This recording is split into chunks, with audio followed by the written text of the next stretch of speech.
Welcome back to today's podcast, and we're joined by Caitlin here, who's going to talk to us everything about 1917 and especially the camera movement. So to start off, it's meant to look like a continuous one-take wonder. So how's that made? Well, it was definitely a challenge. There was like months and months of preparation to get everything that was needed, like rehearsals from not only the actors but also from the entire camera crew, because obviously we had to practice walking along through the trenches and not tripping up over everything. And it was also like a challenge because we did quite a lot of like passing through the cameras to different people, getting the timings on that right. Yeah. There was some especially high angle shots in the film. So how were they achieved? Like most of the film was actually handheld using shoulder mounts, but some of the shots where there is the high scenes, we used cranes and wires, and that's where the camera's attached to some wires on a crane and it's lifted up into the air. They were used mainly to achieve the shots that the director really wanted, because they can show a lot more of the environment and it'll show the audience what's actually going on rather than us kind of just telling them what's going on.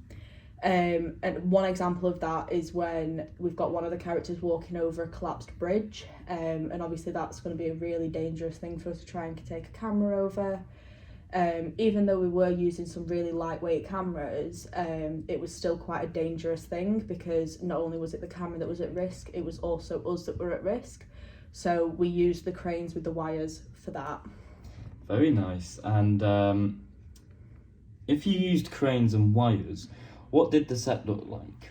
So the set was actually a full set build. This meant that there was a lot of adaptations that were needed for like us.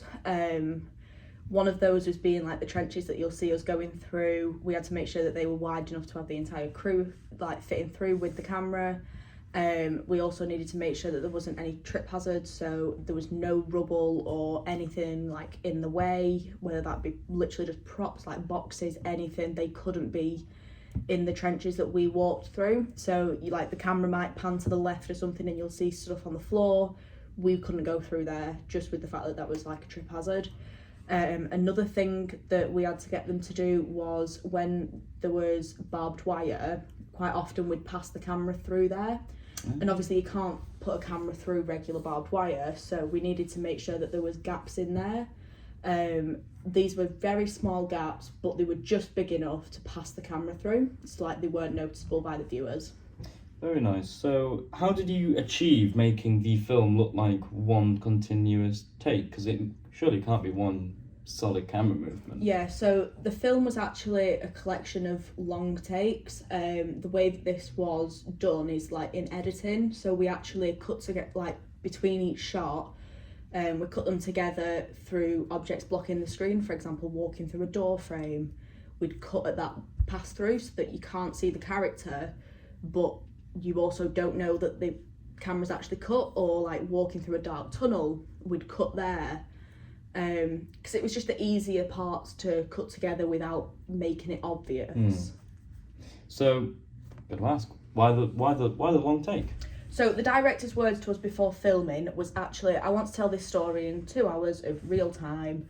The feeling that you're going to get, like you're going through the story with them, it's like kind of emphasised when you're not cutting.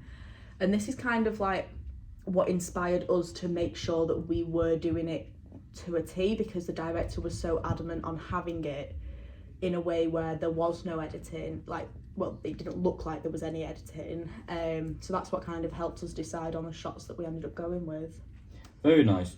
I must say, you need to go and watch 1917. I find it truly just an amazing piece of cinematography and editing. So go out, watch 1917, and thank you very much for Caitlin for joining me. Thank you.